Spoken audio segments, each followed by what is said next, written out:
hidden in forests and jungles, behind trees and vegetation.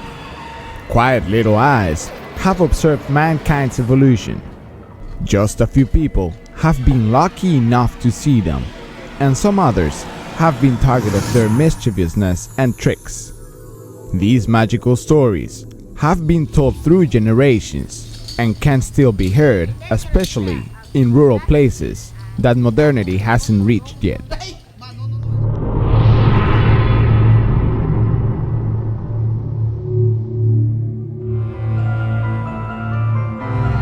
Since the origin, humans have believed in the existence of magic and also in mythological creatures.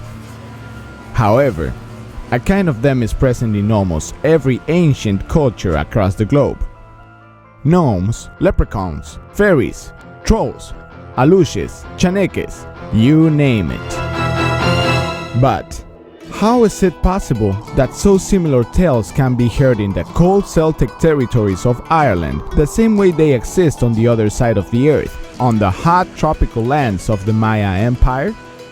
Is such a coincidence possible? The descriptions of most of these beings is always alike.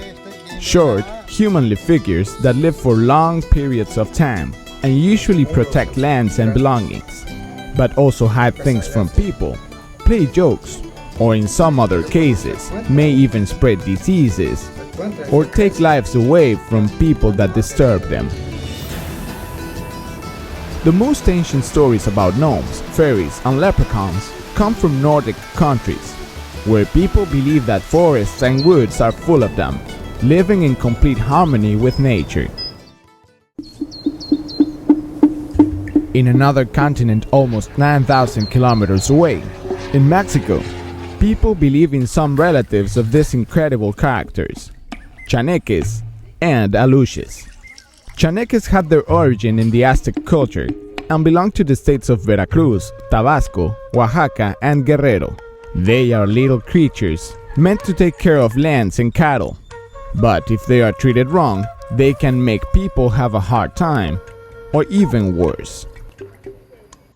Truth or not, local and also national newspapers have blamed these angry creatures for burning down vehicles several times in the past decades. In the territories of the ancient Maya culture, there is still the belief of some other little and mystical creatures to be roaming the jungles and croplands. Similar to little men dressed like ancient Mayas, they are born in a very private ceremony led by Shmen, or Maya priest.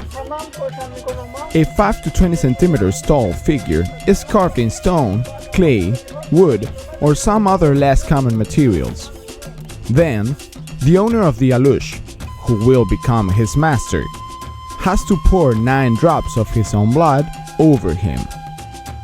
After this, the priest has to take the newborn Alux to the field that will become his new territory, introduces him to the gods of the sun and the rain, and gently blows on his back and pronounces the name of his master.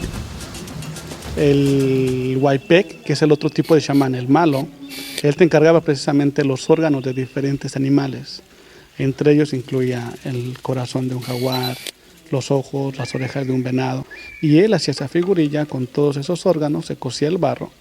Y es de ahí donde se cree que cada noche esa figurilla cobra vida. Para ellos son vivos, están vivos. Simplemente en las noches cuando ellos despiertan y siguen cuidando estos lugares. Then, the Alux will be placed in some hidden spot, therefore to take care of the crops and animals, defend them from strangers with sounds, throwing rocks, or even bringing illness and death upon their homes.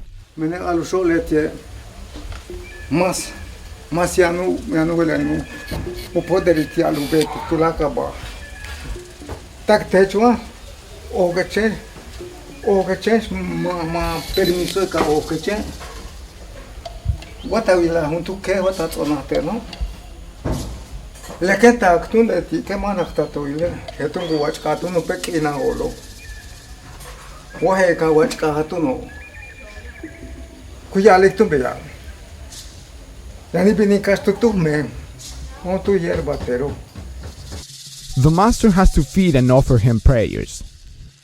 Yo con le saca vea. Le que o coco bastera. Le que tengo chiquitera. Le que o coco balo. Tuntanglo. Tumbeta le ruido. Tumbeta tum sonas ya lo pek sayube. Alonso.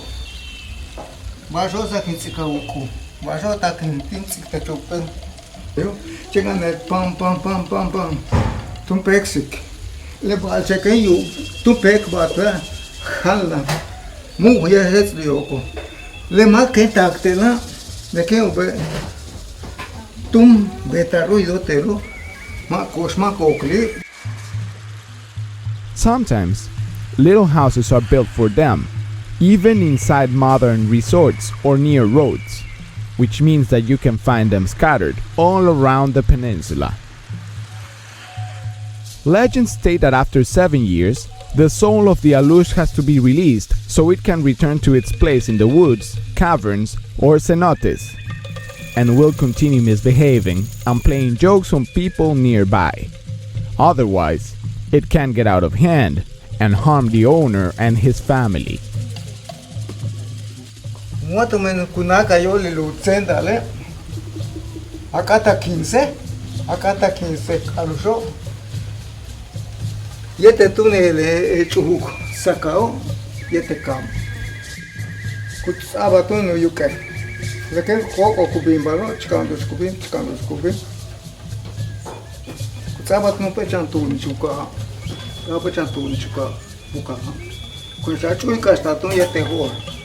Leke lam ke holo, leke oko tap listo so koko ben. Kimi kubet. Ke kinge sok beyo. Matoka sut. Tumen nakyo shan matsenke kolo atakar keshan. Kids are more likely to see and play with them, but stronger beliefs say that evil Aluxes are responsible for kidnapping them and also making adults get lost in the jungle. En la comunidad llegan a desaparecer la gente grande que trabajan en la milpa y cuando aparecen 1 o 2 días después y se les pregunta que qué pasó, pues siempre es lo mismo, ¿no? De que vieron a unos niños caminando en la selva, creyeron que estaban perdidos, al seguirlos finalmente se cree que eran los Aluxes que pierden a la gente grande. Hundreds of stories told by locals can be heard, but one of the most known tales involves the bridge that connects Cancun International Airport with its tourist area. This area was known to be place of Aluxes. After several attempts of building the bridge, it kept falling down time after time until a local told the engineers that this was happening because they hadn't asked for permission. The builders called a priest and they had a very traditional ceremony and built a little pyramid as a house and offering for the Aluxes.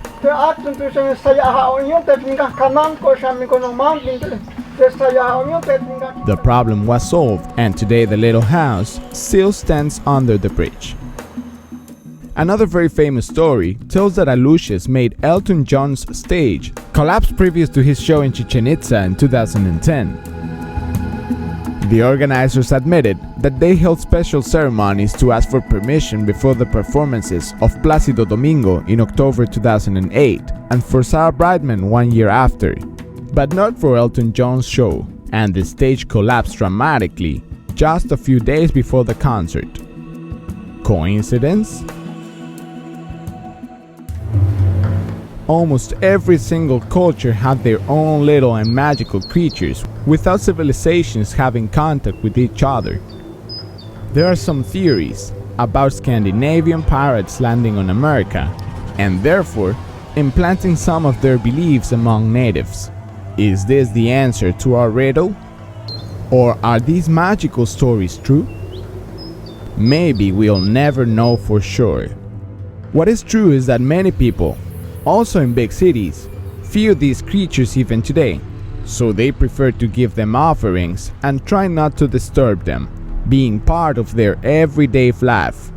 This way, this belief is still alive and has turned into a very strong and modern social phenomenon. Bala awet sik, awet sik.